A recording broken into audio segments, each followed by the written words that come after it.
ফটিকছড়িত দারিদ্র বিমোচন প্রকল্প ও ঈদ সামগ্রী বিতরণ কর্মসূচি অনুষ্ঠিত।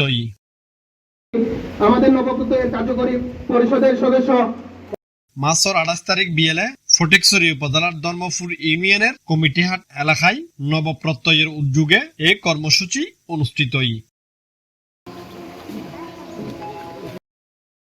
অনুষ্ঠানত 150 জনের ঈদ সামগ্রী, 3 সেলাই মেশিন, 3 জন কর্মজীবী কাজের সরঞ্জাম, 3 জন হাঁস মুরগি খামারি অর্থ সহায়তা এবং 2 জনের চিকিৎসা সহায়তা প্রদান করই। সংগঠনের সভাপতি মোহাম্মদ হাসানুল্লাহর সভাপতিত্বে অনুষ্ঠানত প্রধান অতিথি আছেন অতিরিক্ত বিভাগীয় কমিশনার মোহাম্মদ আনোয়ার পাশা। মায়ের গর্ভ থেকে আমাদের যে যাত্রা শুরু হয়েছিল, অন্ধকার কবরে আরেকটা কুটিরে সেই যাত্রা শেষ হয়। মাঝখানে এই যে জীবন, গরু ছাগল অন্যান্য প্রাণীও জীবন লাভ করে। অনেক মানুষ এরকম বেনামে দুনিয়া থেকে এসছে, বেনামে চলে গেছে, তাদেরকে কেউ স্মরণ রাখে না। আবার কিছু মানুষ আছে যারা দৈহিকভাবে দুনিয়াতে থাকে না, তাদের কাজকর্ম বেঁচে থাকে, তাদের আমলে সালে বা সৎকর্ম, যেগুলো মুরব্বীরা যেগুলোকে বলেন সৎকায় জারিয়া, এসব সৎকর্মগুলোর কারণে মানুষ বেঁচে থাকে।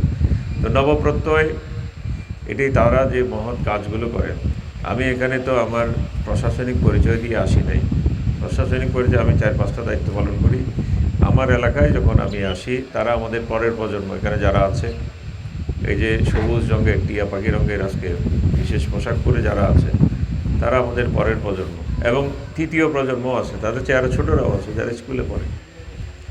এরা যে ভালো কাজগুলো করছে, এই সময়টা হচ্ছে একজন পিছনে লেগে থাকা, হানাহানি, হিংসা, বিদ্বেষ, নানান এটা অস্থির সমাজের মধ্যে 10টা পরিবারের 10টি সন্তান, 10 মায়ের 10 সন্তান কোনো একটি ভালো কাজের উদ্যোগ নিলে আমরা যারা সমাজের বয়স্ক মুরব্বীরা আছি, যারা তাদের চেয়ে একদিনেরও বয়স্ক, আমাদের কর্তব্য, মুসলমান হিসেবে আমাদের কর্তব্য, রাষ্ট্রের নাগরিক হিসেবে, সমাজের গুরুজন হিসেবে আমাদের কর্তব্য তাদেরকে সব সময় সৎ পথে পরিচালিত করা এবং মানুষ হিসেবে ওই যে আবার 4 জনের কাঁধের উপরে যে জীবন শেষ করতে হবে, এই দায়িত্বটা মানুষের প্রতি তারা যে পালন করছে, আমরা নিজেরাও শিক্ষা নিচ্ছি। তাদের জন্য আজকে জুমাতুল বিদার পবিত্র দিনে অন্তরের অন্তঃস্থল থেকে দোয়া করি। আমি হয়তো ওইভাবে প্রশাসনিকভাবে খুব একটা সহায়তা করতে পারি না, কিন্তু যেখানে ভালো কাজ হচ্ছে, যত ভালো কর্ম আছে, যত ভালো উদ্যোগ আছে, সবগুলোর সাথে নিজেকে জড়িত রাখার চেষ্টা করি। আল্লাহ রাব্বুল ইজ্জত যদি এখান থেকে ছুটা ফাটা কোনো একটা স্বভাবের কারণে যদি আল্লাহ রাব্বুল ইজ্জত মাফ করেন। সাধারণ সম্পাদক সাইফুর রহমান আরিফ ও অর্থ সম্পাদক মোহাম্মদ রোহানের সঞ্চালনায় এন্ডে বিশেষ অতিথি আছেন ব্যাংকার মোহাম্মদ নুরুদ্দিন, উপজেলা সহকারী ভূমি কর্মকর্তা মোহাম্মদ শফিউল আলম, উপদেষ্টা এরশাদ হোসেন, শহীদুল আমিন রুমিন, জমির উদ্দিন, কারি নাজিমুদ্দিন, সৈয়দ আবিদ আলী।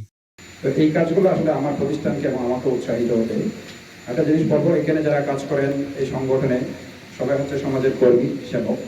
আমি প্রত্যাশা করি তারা এই কাজগুলোর মধ্যে দিয়ে তাদের ভিতরে যে মানবিক গুণাবলীগুলো সৃষ্টি হবে, সেগুলা তাদেরকে ভবিষ্যৎ সমাজ নেতা হিসেবে গড়ে তুলবে। ঈদের চেতনাকে ধারণ করে সারা বছর মানবতার সেবায় নিজেদেরকে নিয়োজিত রাখবো। আজকের এই অনুষ্ঠানে অংশ নিয়ে ঈদের আনন্দকে সত্যিকার অর্থবহ করে তুলেছেন আপনারা সবাই। নবপ্রত্যয়ের পক্ষ থেকে আবারও ধন্যবাদ জানাই।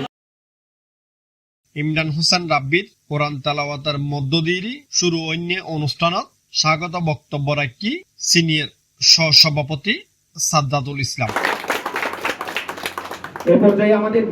অনুষ্ঠানত সংগঠনের নেতৃবৃন্দ সহ এলাকার গণ্যমান্য ব্যক্তিবর্গ উপস্থিত আছিল। Anwar Hossain Farid, C+ TV.